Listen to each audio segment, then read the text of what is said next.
안성도 교수님은 독일 함부르크 대학에서 유식 불교 사상을 전공하셔서 박사학위를 받으셨고요.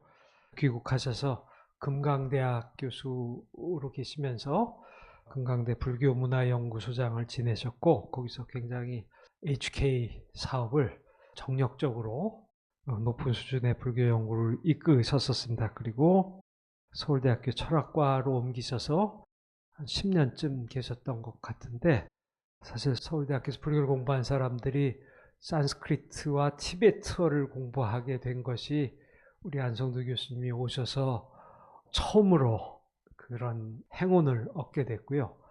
제대로 불교를 공부하는 젊은 연구자들이 배출될 수가 있었습니다.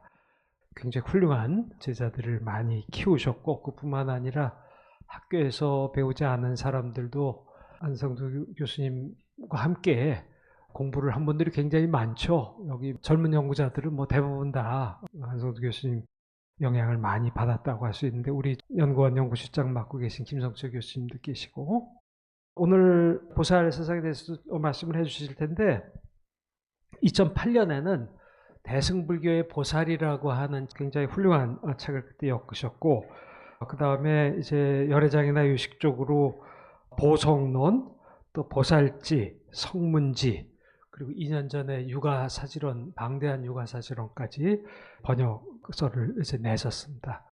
앞에 말씀드린 대로 대승불교의 보살도 내셨고, 우리가 보살 사상에 관해서는 뭐 누구보다도 가장 잘 말씀해 주실 수 있는 분이라고 생각을 해서 안성도 교수님을 모셨는데요. 저희가 앞에 5은 조금 젊은 분이라고 해서 모셨고, 마지막에는 안성도 교수님 시니어 학자를 저희가 모시게 됐습니다. 그러면 안성도 교수님 모시고 보살 사상에 대해서 강의를 듣도록 하겠습니다. 안성도 교수님 큰 박수로. 네, 안녕하십니까. 조금 전에 소개받은 안성도입니다. 보사상은 또 앞에서 전부 강의한 분들의 주제는 뭐 전부 사상적인 측면인데, 이건 보살 사상이라고는 사실은 했지만, 사실은 보살 운동이랄까요. 넓은 의미에서 실천성과 결합되고, 특히 사상적인 내용과는 그다지 관련 없이 일종의 지금 여러분께 말씀드리고자 하는 것은 역사적 스케치입니다. 그리고 그러한 과거의 그 위대했던 정신적 유산이 지금 우리 한국사에서 어떤 모습으로 지금 나타나고 있는가는 뭐 그건 강연을 듣고 나서 아마 여러분들이 저절로 마음속에 떠오르는 이미지가 아마 있을 거라고 생각이 듭니다. 현금의 우리 사회 속에서 보살의 의미가 뭔지를 한번 생각해 보도록 하겠습니다. 굉장히 주변적입니다. 보살의 이해는 아직도. 왜냐하면 보살이 사실은 조금 있으면 알겠지만 너무 성취하기가 어려운 아이디어고 이상이고, 도대체 우리 이 욕계에서 살아가는 존재들에게는 도대체 성취하기고 상상할 수도 없는 그런 이상인 것 같습니다. 그렇기 때문에 아마 그 조선시대 500년을 통해서 억압된 우리 한국 불교 사회 속에서 아마 이 보살의 이념이 어떻게 대승과 연결되는지조차도 아마 그런 기억조차도 아마 희미한 것 같습니다. 제가 옛날에 좋아했던 어떤 한 스님, 굉장히 유명한 스님이신데, 그분은 불교의 이상적인 인물로서 진인이라든가 지인이라는 말씀을 하셨어요. 그분도 흑심과 선심 다 했는데 좀 얼짱지 않은 것 같지 않습니까? 이 지인과 진은 전부 도가적인 맥락에서 나온 인물인데, 인도적 맥락에서 따지면 아마 선인, 르시 정도에 해당되는 인물이고 이념적으로 전혀 상관이 없는 건데, 아마 보살이라고 하는 이름을 쓰기가 너무 아웃데이트 됐다고 이 스님 자체가 생각한 것 같아요. 제가 생각할 때는. 그래서 이 위대한 이념조차도 쓰질 않고 다른, 그야말로 오히려 우리 불교들이 생각할 때 전혀 무관한, 그야말로 개인적 구제라고 하는 이념에 충실했던 지인이나 진인 이념을 가지고 불교의 이상적 인물랑으로 했던 것 같습니다. 우리 불교가 또 현대 뭐 거의 선불교가 거의 중심인데, 그것이 선불교인지도 모르겠습니다, 사실은. 뭐 그런데 어쨌든 간에 선불교 전통 속에서 가장 아쉬운 것이 이타행과 수행을 결합한 그 보살의 이념이 거의 언급조차 되고 있지 않다는 사실이 참 아쉬운 것 같습니다. 그런데 제가 인도 불교를 공부하면서 느낀 것은 보살 행이 없다면 대승이 아니거든요. 그런데 대승의 최고봉이라고 그 꽃이라고 생각하는 선불교에서 보살 이념이 전혀 나타나지 않는 걸 보면서 좀 뭔가가 좀 이상한 방식으로 지금 진행되고 있는 것 같습니다. 저는 조선시대의 그 억압적 상황과 무관하지 않다고 생각은 하지만 이 위대한 이념이 적어도 실천하기는 어렵지만 적어도 원보리심의 입장에서 그것들을 나의 목표로서 삼는 것 정도를 해야지 한국 불교가 좀 발전할 수 있고 더 한 단계 레벨업 될 수 있을 거라고 생각이 듭니다. 역사적 스케치로서 보살은 우리가 알고 있듯이 보디사트바의 준말입니다. 보살은요. 근데 이 보디사트바의 의미에 대해서 1930년대 하르다헬이라고 하는 사람이 산스크리트 문헌에 나타난 보살의 아이디어라고 하는 걸 책에서 7개의 의미를 갖고 제시했는데 그 중에서 제일 적절한 것이 첫 번째, 보리를 향해 나아가는 유정. 그리고 보리에 헌신하거나 보리에 매달린 자. 세 번째가 보리를 향한 힘이나 에너지 또는 용기를 가진 자라고 하는 의미로 요약할 수 있습니다. 첫 번째 의미는 우리가 일반적으로 하는 각유정이라고 하는 의미입니다. 산스크리트에서 보디사트바, 보리를 향해 나가는 중생. 그 다음에 보리에 헌신하거나 집착하는 자는 일본 학자들이 발견한 걸로서 보디사타라고 하면서 보리에 매달린 자, 어린아이가 어머니의 젖에 매달려 있듯이 이 용기 있는 보살은 깨달음에 매달려 있는 그러한 측면을 나타내고요.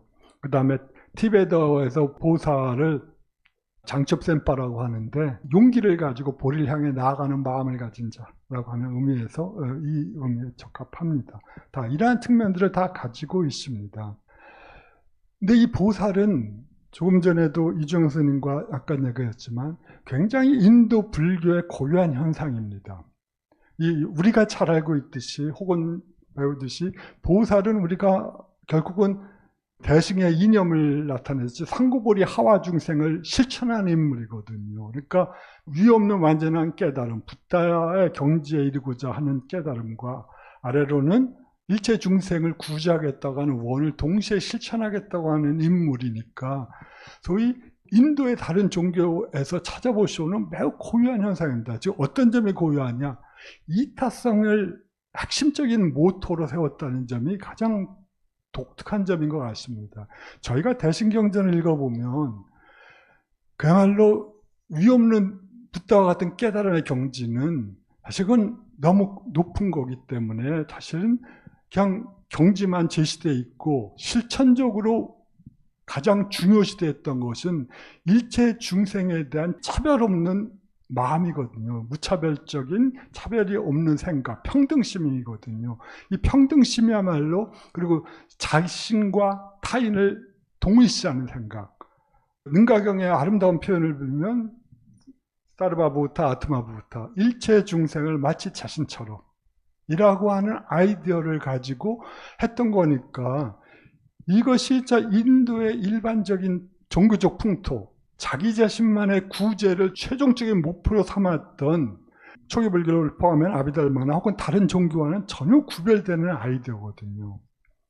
자, 그래서 이 보살관념이 어디서 나타나는가에 대해서 여러 연구가 있습니다만 저는 이 보살의 외적 측면에서 소위 말해서 삼신사상이 조로아스터교에서 왔다고 한다든가 그 조로아스터의 흔적들이 북인도에 여전히 남아있다는 등등 혹은 마하바라타 같은 데서 나타난 아까 말씀드린 사르바부타, 아드마부타도 막심 마하바라타에 나와 있는 표현이긴 합니다만 그러한 것에서 왔다고 하는 연구가 있지만 사실은 그러나 인도 자체의 맥락에서는 그 영향관계를 한 면에서의 영향이라고 말하기가 굉장히 힘들거든요.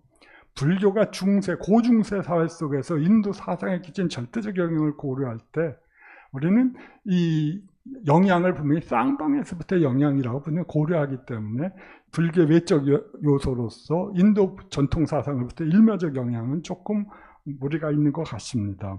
그리고 천상적 보살의 이념들, 관세음보살이라든가 아미타불 같은 그런 이념도 역시 조로아스터 영향이라고는 아주 확정적으로 나타난 것이 없습니다. 중요한 건 그렇다면 내적인 요소들이고 이것이야말로 가장 중요합니다. 그리고 사실 이 보살이란 용어는 바로 초기불전에서 나오는 말입니다. 근데 이 보살은 일반적으로 일반 명사가 아니라 초기불전에서는 고유명사였습니다. 즉 석가모니 부처님의 전생을 특정시켜서 말씀하신 겁니다. 그러니까 석가모니 부처님이 아마 그분이 설법하실 때 일반인들의 설법이라든가 아니면 초보자 비구를 상대로 하실 때는 아마 내가 전생에 누구였을 때라고 하는 말로서 시작을 하는 정형적 표현이 있습니다. 그래서 이것이 일본 학자들은 이것을 니카야 보살이라는 말로 불렀습니다. 그래서 내가 정가기 전에 보살이었을 때, 이것이 고유한 석가모니의 전생의 그 이야기들이고 그러한 전형적인 표현으로 나타납니다. 이때 전생에 내가 보살이었을 때, 즉 완전한 붓다가 되기 전에 이 보살, 보디사트바를 붓다, 투미로 보통 그 의미상 영역하는 사람도 있던데, 그런 미래의 붓다로서의 이 보살이 의미가 뭐냐 그러면 현생에서 정각을 위해서 수행하는 경우, 그리고 전생의 공덕으로 인해 무수한 공덕을 갖추고 태어난 경우로 나누어서 설명을 하고 있습니다. 이것이 니카야에 나타난 보살의 의미라고 생각을 하는 겁니다. 그래서 이 현생에서 정각을 위해서 수행하는 경우는 당연히 이 교단이 성립된 후 정각을 위해서 수행하는 자들은 대부분 비구나 비구니들 혹은 근주자로서 뭐 우바이나 우파사카나 우파시카도 포함되겠지만, 그러나 어쨌든 간에 이 고타마가 불선한 마음의 상태를 극복하고 수행을 통해서 자기 자신의 내적 성질들을 개발했던 것처럼 이 보살의 이념은 이러한 수행자 보살로서 나타나고 있다고 하는 그러한 의미를 보여주고 있습니다. 그런 점에서 붓다의 교법에 따라서 수행해가는 비구나 비구니들의 정형적인 모델이었습니다. 수행 모델로서 보살의 경우가 특화될 수 있을 것 같습니다. 그리고 여기서는 제가의 장애를 넘어서서 출가하는 것을 해탈을 향한 노력의 토대로 보는 데에서도 여기 나타납니다. 네, 이것이 뭐 비구 종단의 교단에 속한 식녀들의 입장에서 볼 때는 제가 갖고 있는 여러 가지 장애를 고려할 때 그야말로 완전히 최고의 자유를 얻기 위하여 수행을 하기 위한 가장 적절한 토대가 무엇이었겠습니까? 그 출가해갖고 어떤 제가적 삶의 장애로부터 벗어나는 것, 이었을 것 같습니다. 네, 이 문제는 물론 다른 방식으로 해석할 여지도 있겠지만 일단 넘어가겠습니다.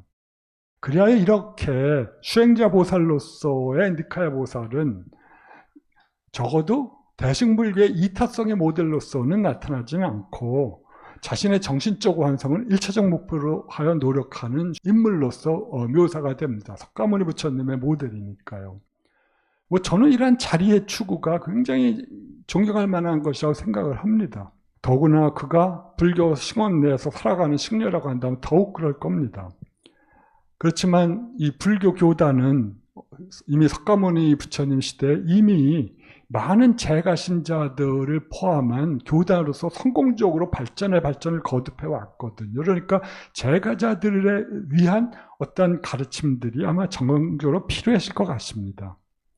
이때는 니카야 보살이 갖고 있는 이러한 수행자 모델만으로 사마타 비파사나를 수습하고 그야말로 수행도를 거쳐서 최고의 목표를 향해 나아가는 그런 것만으로서는 부족했을 것 같습니다.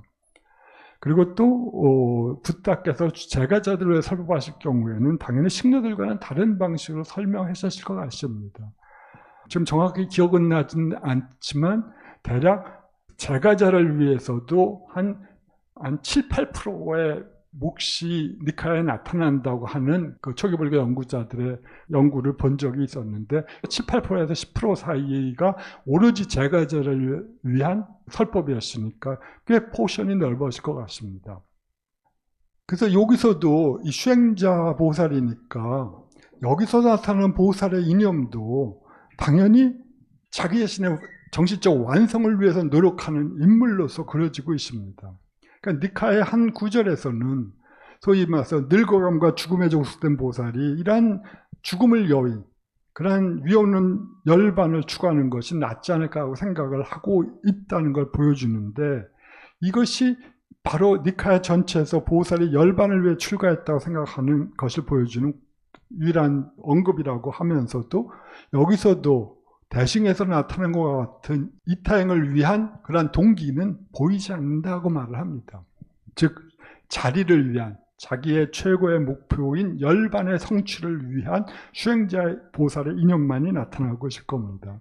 그리고 우리가 알고 있듯이 범천권청의 에피소드에서 부처님이 깨달으신 후에 그 범천이, 그 브라마신이 나타나서 부처님에게 설법을 해달라고 요구하자, 타인들을 위해서.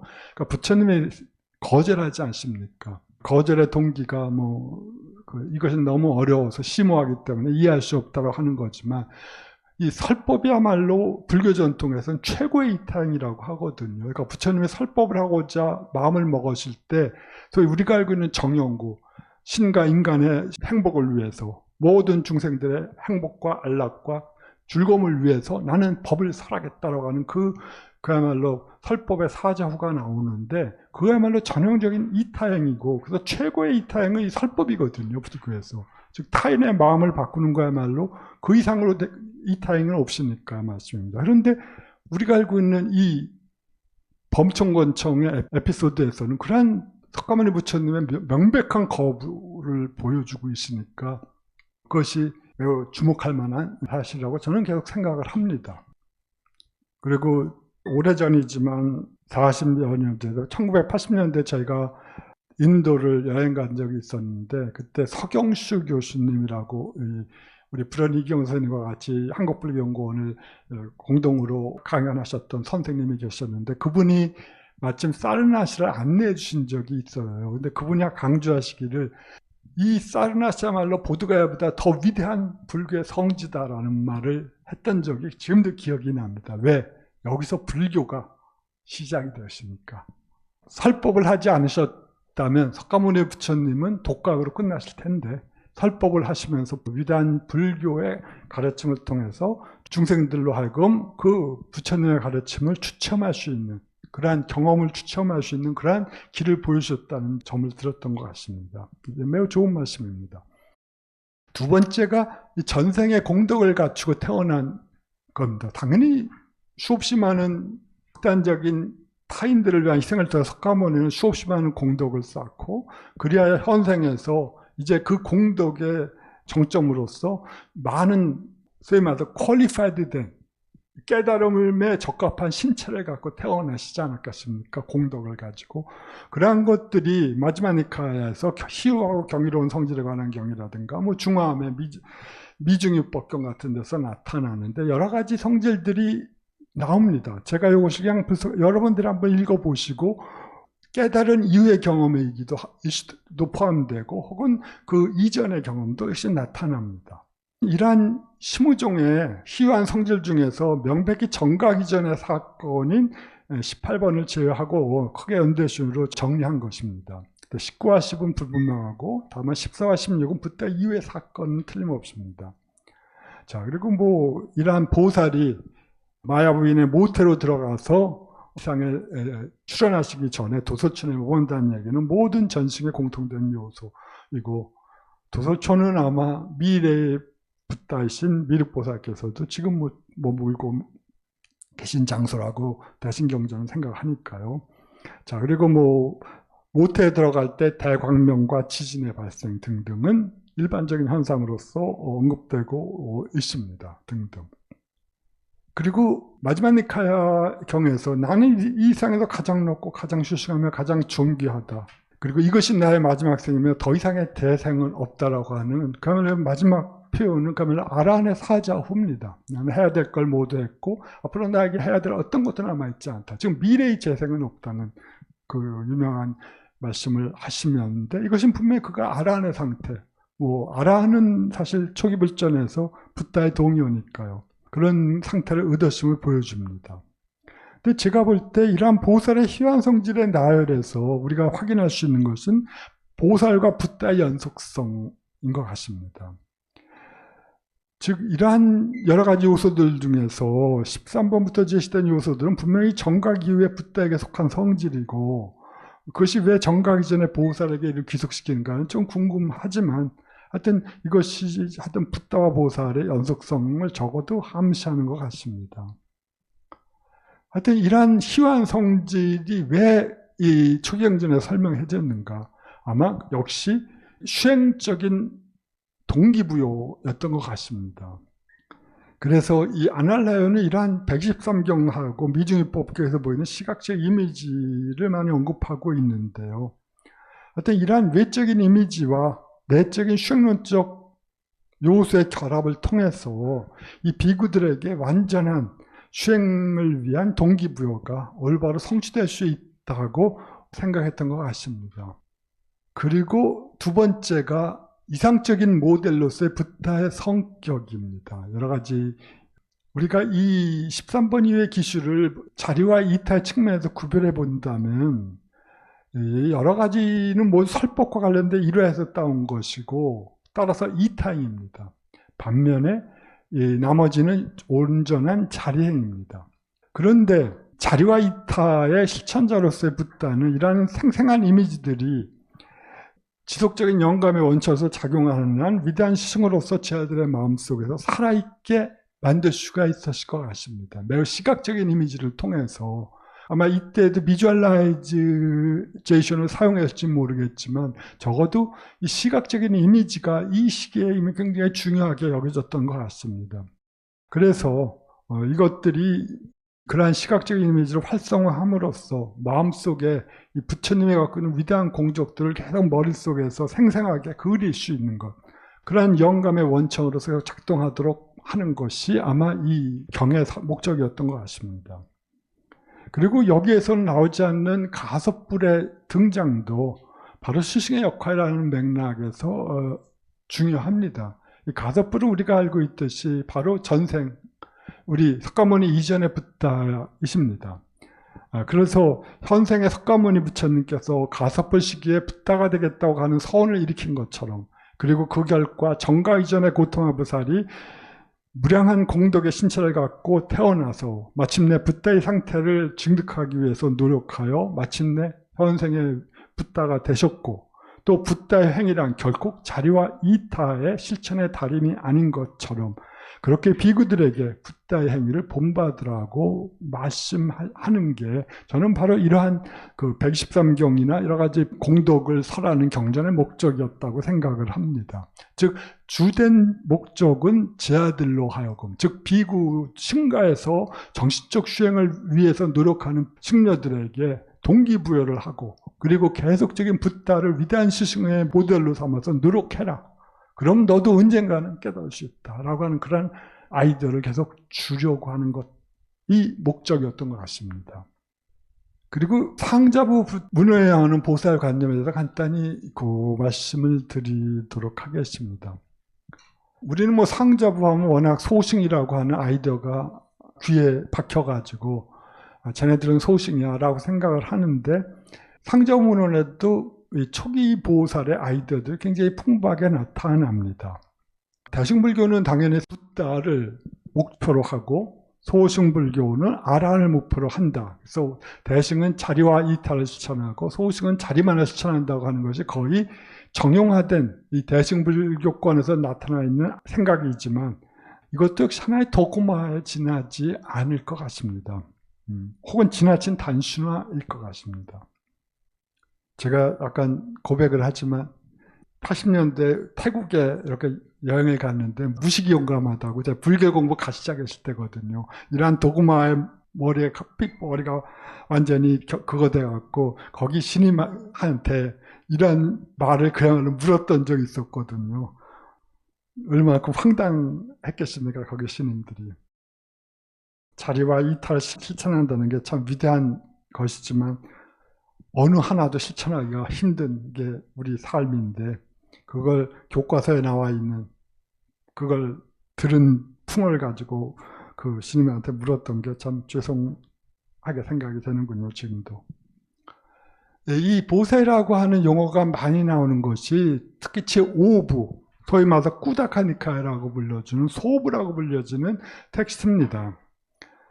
여기에는 본생담이라든가 붓다방석, 붓다의 가문 혹은 아파다나 등이 포함되어 있습니다. 굉장히 그 불전문학적인 요소들이 많이 포함되어 있고 굉장히 후대에 편찬된 것들입니다.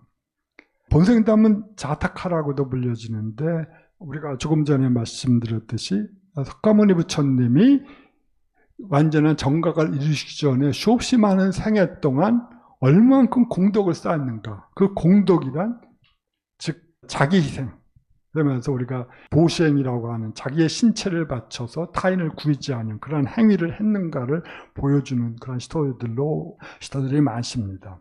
그리고 붓다방사의 경우도 역시 마찬가지고요.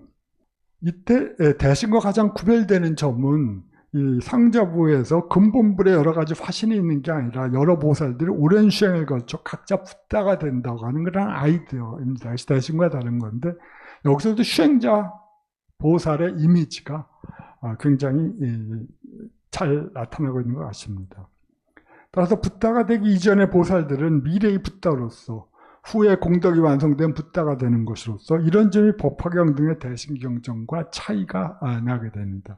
이 차이를 꼭 기억해 주시는 게 좋을 것 같습니다. 조금 이따 우리가 다시 그 문제를 보게 될 텐데요.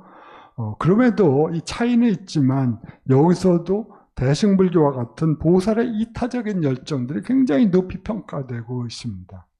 물론 말씀드렸듯이 소부는 굉장히 4, 5세기 이후에 편찬된 것들이 많아서 인도 본토에서 대승적인 아이디어가 본격적으로 꽃을 피기 시작했을 때 아마 이 빨려 문헌으로 다 수입된 것 같다는 생각이 듭니다만 그럼에도 불구하고 그러한 것들이 이 자기들의 경장 속에 포함됐다고 하는 것도 굉장히 중요한 포인트인 것 같습니다. 자, 여기서 소부에서 언급된 보살의 특징을 보면 대승과 차이가 사실 그다지 없습니다. 그러니까 타인의 구제를 위해 자신의 구제를 포기하는 것, 이건 당연히 석가모니 부처님의 경우를 보면 너무나 명확한 보살의 행위겠죠. 혹은 보살이 행해야만 하는 행위일 테니까 말할 것도 없습니다. 이는 대승의 보살을 언급할 때 정형적인 수사법이지만 본생담에서도 보살의 가장 두드러진 특징입니다. 우리가 잘 알고 있는 그 연등불의 수기에서 석가모니 부처께서 오래전에 슈메드라고 불려지는 청년이었을 때 그는 이미 아란이 될 자격이 있었지만 이를 포기하고 연등불을 만나서 붓다가 되기를 서원했다고 하는 유명한 스토리가 있습니다. 나는 이제 아란을 목표로 하는 게 아니라 나는 붓다가 될 거야 라고 하는 것. 왜냐하면 붓다만이 일체 중생을 구할 수 있는 능력을 갖고 있으니까 하는 의미에서 아라한은 나중에 재승의 표현을 보면 그는 자기만을 위한 감방 속에 있는 존재이지만 붓다는 일체 중생을 위해서 법을 설하고 일체 중생을 깨달음의 세계로 이끌 수 있는 능력을 가진 존재라고 하는 그런 차별적인 아이디어가 나타나게 됩니다. 이것이 그 자타카에서 나온 얘기인데 내가 만일 그러기를 원했다면 나는 지금 번뇌를 제거할 수 있다. 즉 번뇌를 제거하면 아란이 되니까요. 그러나 홀로 법을 증득할 필요가 있을까?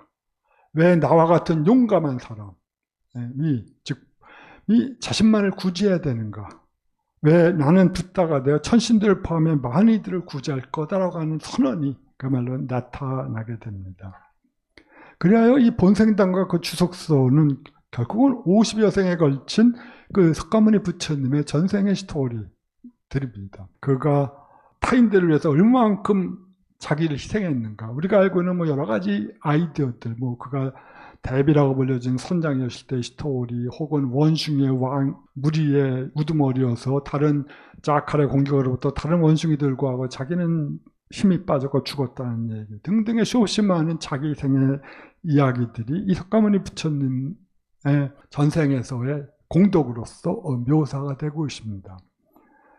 지금 우리 같은 사람이 볼 때는 너무 이것이 스테레오타입적으로 자기 희생만이 극단적으로 강조되고 있기 때문에 조금 몇 번 계속 읽어보면 질리는 것도 사실 없지 않습니다만은 이것이 갖고 있었던 강력한 정신적인 어필의 힘은 특히 젊은 나이에 이 얘기를 들었다면 아마 종교적 열정이 아마 솟구쳐 나왔을 것 같은 생각이 듭니다. 저 같은 늙은 사람이 들으면 그러려니 하고 지나가지만 우리 젊은 청소년들이 들으실 때는 굉장히 그야말로 나도 저러한 삶을 살겠다라는 생각이 아마 10명 중에 1명은 들지 않았을까요?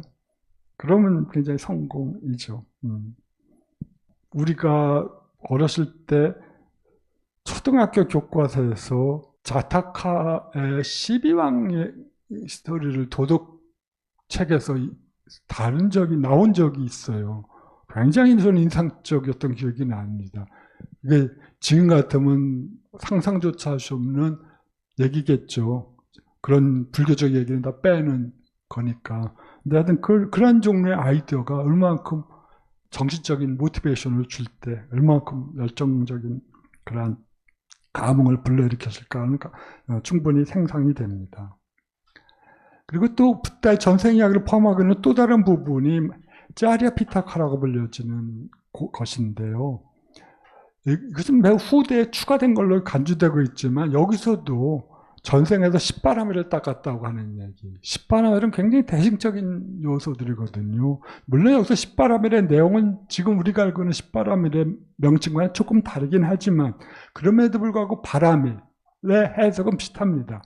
바라밀다, 완성, 완덕으로, 퍼펙션이라고 하는 의미에서 그런 식으로 번역되고 있습니다. 즉 여기서도 바라밀은 완성이나 완덕으로서 이를 수행하고 완성시킬 때 보살은 붓다가 된다고 하는 의미로 사용되고 있습니다. 그리고 각 바라밀에는 하중상의 3단계가 언급되고 있는데 예를 들어 보시바라밀 경우 하급의 보시는 재물을 주는 것이고 중급의 보시는 장님에게 자기의 눈을 보시하는 거고 우리가 죽을 때 신체 기증각서라면 되니까 이것도 중급까지는 할 수 있을 것 같습니다. 상급의 보시는 타인의 행복을 위해서 자신의 생명을 주는 거다라고 하는 걸로 나옵니다. 그리고 석가모니 부처님은 당연히 상급의 보시를 적극적으로 실천하신 그런 모델로서 언급되고 있습니다. 그래야 이와 같이 10종 바라밀을 모두 3단계에 걸쳐 모두 완성시킬 때 그때 그는 비로소 붓다가 된다고 말을 하고 있습니다. 그리고 또 여기서 서원의 강조가 또 나옵니다. 십바람의 실천에 앞서 반드시 필요한 것이 붓다가 되겠다고 하는 서원으로 언급되고 있습니다. 네. 서원이라고 하는 것은 일종의 방향타거든요. 나는 이러이러한 삶을 현생에서뿐만 아니라 내생에서 살겠다고 하는 확고한 결심을 자기의 마음속에서 뿌리는 겁니다. 그럴 때 그것이 자기의 이후의 삶을 방향타처럼 더 이상 추락하지 않게끔 지켜준다고 하는 것 같습니다. 제가 여기서 굉장히 재미있는 일화를 하나 옛날에 듣고 진짜 굉장히 흥미로웠던 적이 있습니다. 태국의 아잔 문인가 하는 굉장히 유명하신 아잔이라는 게 스님이라 하더라고요, 태국어로. 그런데 거기에 그 전통 속에서 아잔 문인가 1920년대 뛰어난 스님이었던 것 같습니다. 밀림의 수행자였는데 이분이 열심히 수행을 했어요. 그러니까 상저부 전통에 또 열심히 수행을 했는데 자기 같은 노력을 했으면 자기는 이미 오래전에 아란이 되고도 남았는데 이게 되질 않는 거예요. 그래서 더 열심히 노력했죠. 그래도 안 돼. 그래서 자기가 이제 명상에 들어가서 자기의 전생을 보기 싶어. 전생으로 들어가 봤습니다. 전생에 들어갔더니 자기가 어느 먼 전생에 자기가 보살의 서원을 세웠다고 하더라고요. 그래서 나는 아란의 성취를 포기하고 일체 중생을 위해서 보살행을 하겠다고 하는 서원을 그때 세웠기 때문에 아란도를 깨칠 마지막 단계에서 방해를 하는 거예요. 보살의 서원이. 그래서 아란의 마지막 최종적인 번뇌를 끊지 못하게 막는 겁니다. 왜냐하면 끊으면 열반으로 가니까. 그러니까 마지막 번뇌를 끊지 말라고 하거든요. 보살도에서는. 끝까지 번뇌를 가진 채 무주체 열반으로 행하지 마지막 번뇌를 끊는 순간 그는 자동적으로 열반으로 가게 되시니까 아란의 끝이나 아수라바에서 모든 룰을 끊는다면 그 자동적으로 그의 심은 열반으로 향할 수밖에 없으니까 그의 서원이 이걸 막는 거예요. 그래서 이 사람이 명상에서 깨어나서 자기는 이 끔찍한 윤회가 더 이상 견디기 싫었어요. 그래서 그는 다시 원을 세웠습니다. 전생에 나의 보살의 서원을 나는 지금 무화시킵니다. 취소합니다. 라고 하는 원을 세웠어요. 그래서 그리고 원을 세우고 당연히 보살의 서원을 끊으니까 이 사람은 곧 아란이 됐다고 하는 얘기가 나오는데, 제가 흥미로웠던 건 초기 대승 경전에 보면 이 아란도를 지망하는 수행자를 보면서 초기 대승 경전들이 그야말로 저주에 가득 찬 악담을 품어내거든요. 비겁한 자, 윤회의 고통을 두려워하는 자, 타인에 대한 연민이 없는 자. 이게 정한 두 가지 그야말로 스테레오타입한 선언들입니다. 그는 타인의 고통에 대해서 무감하고 둔감하기 때문에 그걸 외면하는 자고, 그 다음에 윤회의 고통에 대해서 두려워하기 때문에 빨리 도피하려고 하는 자라고 하는 게 두 가지인데, 이것이 단순한 머릿속에서 그린 얘기가 아니라 기원 전후의 초기 대승 불교의 상황이었을 것 같다는 생각이 들더라고요. 역사적 상황이었던 것 같은 생각이 들었습니다. 그 아잔문인가요? 그분의 걸 보면서. 그 당시 대승은 마이너 중에서도 마이너였을 텐데, 그 매우 좋은 캔디데이트가 갑자기 보살의 원을 포기하고 아란이 된다 그러면 그를 따르던 동료 수행자들이 느꼈을 배신감과 좌절감은 아마 컸을 것 같습니다. 그것이 아마 당시 불교 시건에서 했던 실존적인 상황이었던 것 같다는 생각이 드니까 그 대승경전의 얘기가 그야말로 순식간에 이해가 되더라고요. 자, 행위장에서도 대승해서처럼 지혜와 비심이 중시되고 있고요. 지혜는 자리로, 그리고 연민은 타리로 강조되고 있습니다. 그리고 지혜 때문에 윤회로부터 벗어나고 연민 때문에 윤회 안에 머문다는 주장은 그야말로 대승에서 보살의 무주처열반을 설하는 구조가 사실상 똑같은 표현입니다. 너무 번뇌를 끊임없이 가지라고 보살에게 요구하는 것은 말씀드린 것처럼 번뇌를 끊는 순간은 자동적으로 열반에 들어가니까 이 세계에 남아서 보살행, 이타행을 실천하기 위해서는 번뇌를 가지고 있어야만 하거든요. 일부러라도. 그런 것들이, 그러니까 이 보살의 무주처열반과 살짝 동일한 것 같습니다.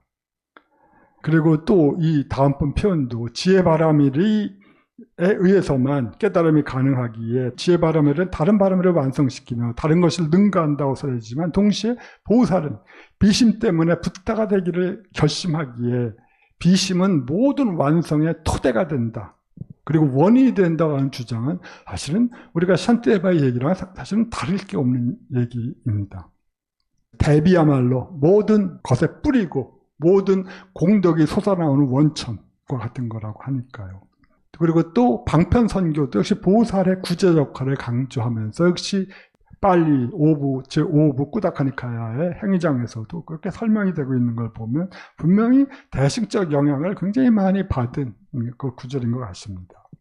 따라서 그것이 어쨌든 간에 대승의 영향을 받았든 어쨌든 간에 여기서 부타라고 하는 목표와 이타행의 실천이 꼭 대승의 독점물이 아니라는 사실을 우리가 다시 보게 되는 겁니다. 그리고 그것이 어느 정도 영향을 주었던 것 같습니다. 실제 사회에 18세기 버마의 어떤 왕은 비문에서 이런 말을 새겨놨다고 합니다.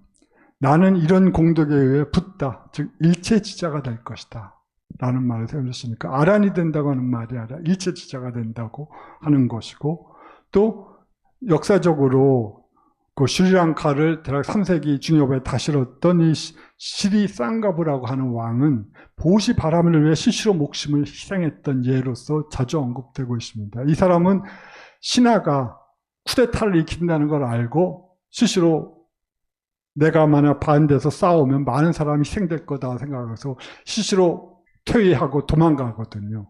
그래서 도망갔는데 이 왕에 올라간 그 대신이 너무 불안하니까 얘가 신망도 있고 그러니까 저놈을 잡으면 상금을 많이 주겠다라고 써붙여 놓습니다. 그러니까 어느 주막에 도피했었는데 거기 주막에도 그 포고문이 붙어요. 그러니까 이 사람이 그 사람에게 내가 바로 상가보다, 그러니까 너는 나를 고발해서 돈을 받고 살아라 하면서 스스로 처형당했다고 하는 얘기가 나왔는데 그것이야말로 여기서도 모델로서 바로 석가모니 부처님의 보시, 자기 희생의 예를 가지고 들고 있습니다.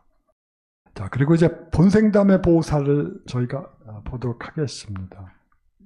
자타카는 보통 오부니카야나 혹은 사종암으로 불교 경전이 부파에 따라 편찬되기 이전에 불전의 분류 방법을 알려준 9분기나 12분교에 포함되어 있습니다. 그러니까 성립연대는 꽤 오래되실 거라고 보입니다.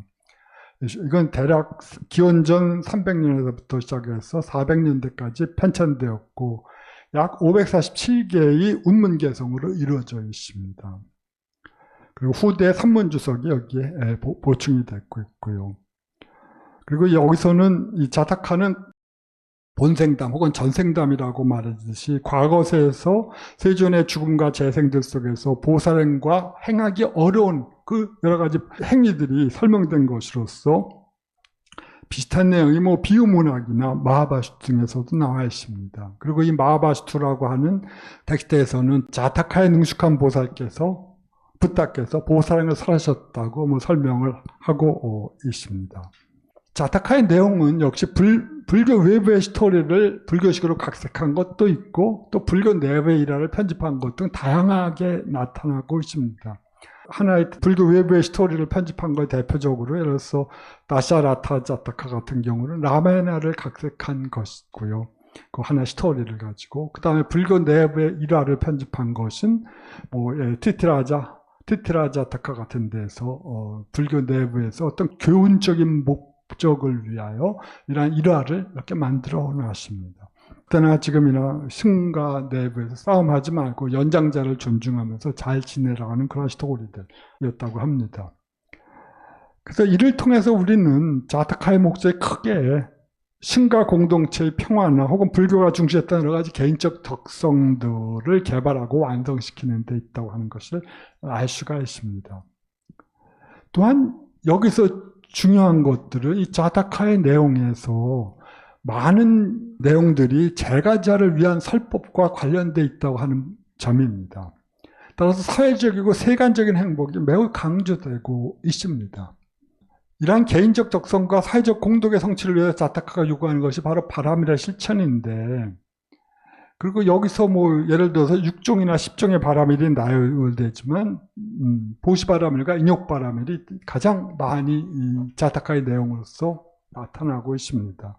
우리가 알고 있듯이 뭐 자기 희생을 통해서 석가모니께서 미륵보살에 앞서서 현생의 붓다가 될 수 있었다는 스토리들, 혹은 자기 인욕을 통해서 타인의 살생을 참는 그런 행위까지도 기꺼이 감내하고 있었다라고 하는 그런 스토리들이십니다.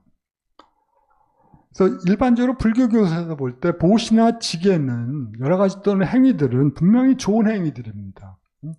그렇지만 그것이 열바로 인도하지는 못하고 단지 선업에 따른 좋은 재생으로 인도한다는 것이 일반적인 업설의 가르침입니다.